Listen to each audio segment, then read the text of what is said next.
Glory to Jesus Christ.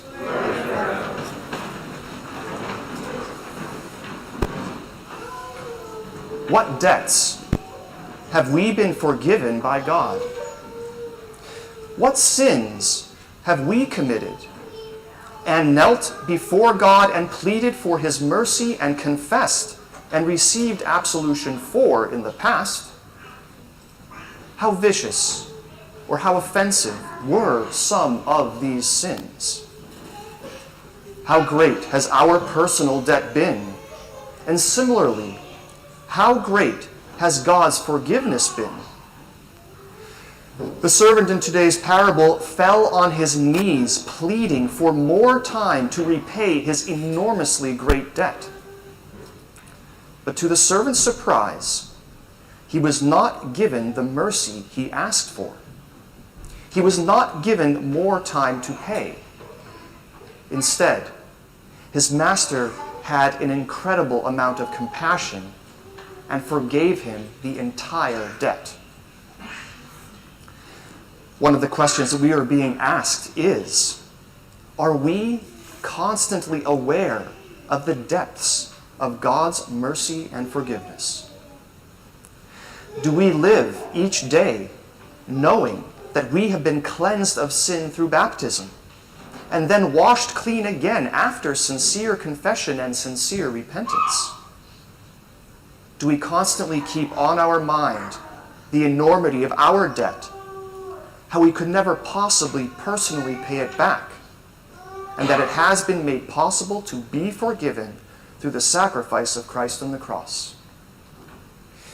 Because if we are aware of the mercy so richly poured out upon us, and if we keep the commandment of Christ to love one another as he has loved us, then we will know that that mercy is not to end with us, but that we are to pass it on to those who trespass against us. We have been forgiven our debts, and in turn, we are to forgive the debts of others. Peter says to Jesus, "Lord, how often shall my brother sin against me and I forgive him? As many as 7 times?" Jesus says, "I do not say to you 7 times, but 70 times 7. Jesus is telling us that we shall forgive those who trespass against us, and especially those whom harm us. And we shall forgive them countless times. Forgiveness of others is essential to the Christian life.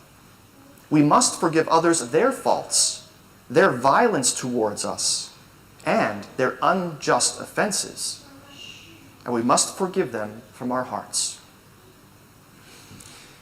Others can hurt us and cause wounds that we may never be able to recover from.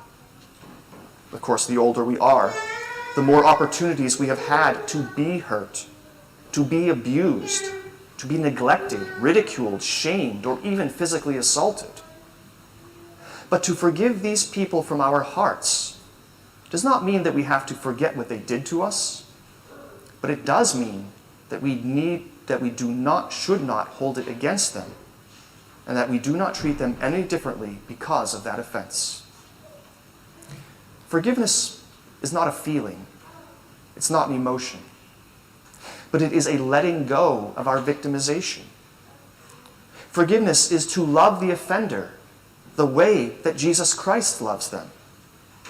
To see them with the eyes of God, to see their brokenness, and to not hold it against them. Now, in today's parable, the unmerciful servant received mercy 10,000 times more than what he was pleading for. And in return for that immensely generous mercy, he then went and responded with violence and demands of repayment of a very small debt that he himself was owed by one of his friends. When he himself was pleaded with to give a fraction of the mercy that he received just moments ago, he refused to give it. And he had his fellow servant thrown into prison. When the master heard of that behavior, he rescinded his forgiveness and threw this unmerciful servant into prison as well. Jesus tells us that God the Father will do the same to us. That God the Father will rescind his mercy and forgiveness already given to us if, this incredible caveat, if we do not forgive our brothers and sisters from our heart. There are at least four other times in the Gospels where Jesus says, "Forgive, and you will be forgiven." These passages are not mysterious.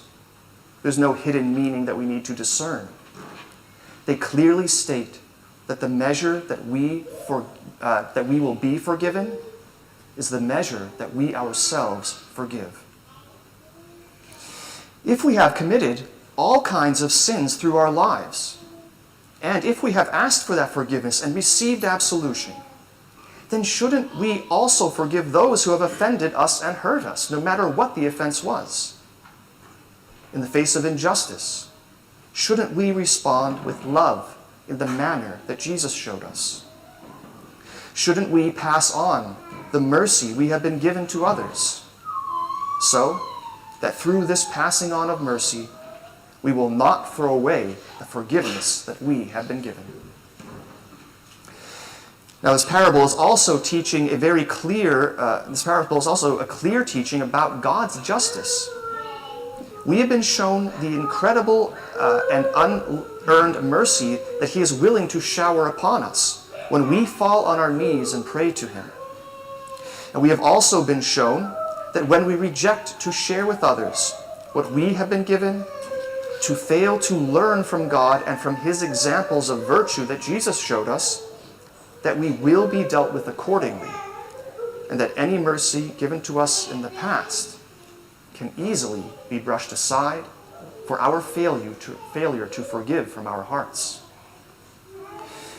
We need to be constantly aware of our present so that we will not be distracted by the spectacles of the devil, however offensive and sensational they may be, and fall from our practice of Christ-like love. Glory to Jesus Christ. Glory to